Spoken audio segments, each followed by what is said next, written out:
पर मैंने SB enterprises को सेल किया था तो उनकी पेमेंट हमें रिसीव हो चुकी है, तो इसकी एंट्री हम रिसिप्ट में करेंगे। चलिए देखते हैं कैसे करेंगे। तो उसके लिए आपको आना है वाउचर पे। वाउचर में आने के बाद आपको रिसीव हुआ है अमाउंट तो हम रिसिप्ट वाउचर में आएंगे। ऑलरेडी हमारा रिसिप्ट है तो हम इस पर ही रहने देंगे। और मैंने IDFC बैंक से पेमेंट रिसीव की है, तो जो भी बैंक आप कैश डालोगे तो कैश से रिसीव होगा तो कैश डाल सकते हो, बैंक से होगा तो बैंक का नाम डालना है आपको। देन उसके बाद मैंने एसबी एंटरप्राइजेस से रिसीव की है पेमेंट। अब यहाँ पे करंट बैलेंस भी शो कर रहा है कि आपको कितना अमाउंट रिसीव करना है, तो ये अमाउंट हम यहाँ पे डाल देंगे। जितना भी आपको अमाउंट रिसीव होगा आप वो यहाँ पे डाल दोगे। Then enter.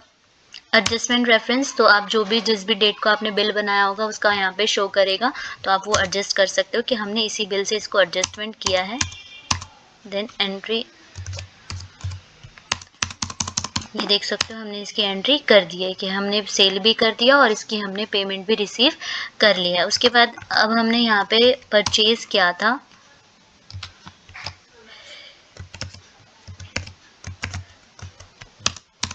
यहाँ पे मैंने कंप्यूटर कैजुअल से परचेज़ किया हुआ है, तो मुझे इनकी पेमेंट करनी है। तो पेमेंट करने के लिए पेमेंट वाउचर में जाके एंट्री कैसे करेंगे, चलिए देखते हैं। वाउचर पे आएंगे, वाउचर पे आने के बाद आपको पेमेंट वाउचर पे जाना है।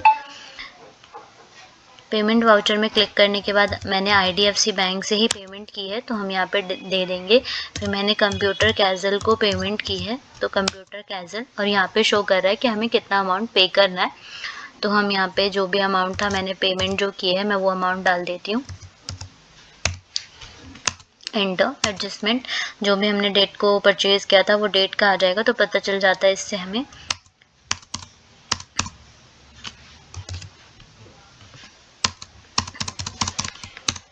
तो ये देखिए हमारी पेमेंट की एंट्री भी हो चुकी है। मैं आपको डे बुक में दिखा देती हूँ।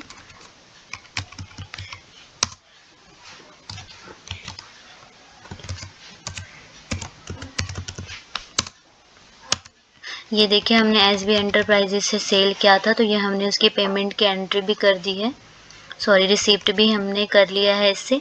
और ये हमने कंप्यूटर कैजुअल को पेमेंट किया है क्योंकि हमने यहाँ पे इनसे परचेज किया था इस अमाउंट से, तो हमने इसी अमाउंट से यहाँ पे पेमेंट भी कर दी है।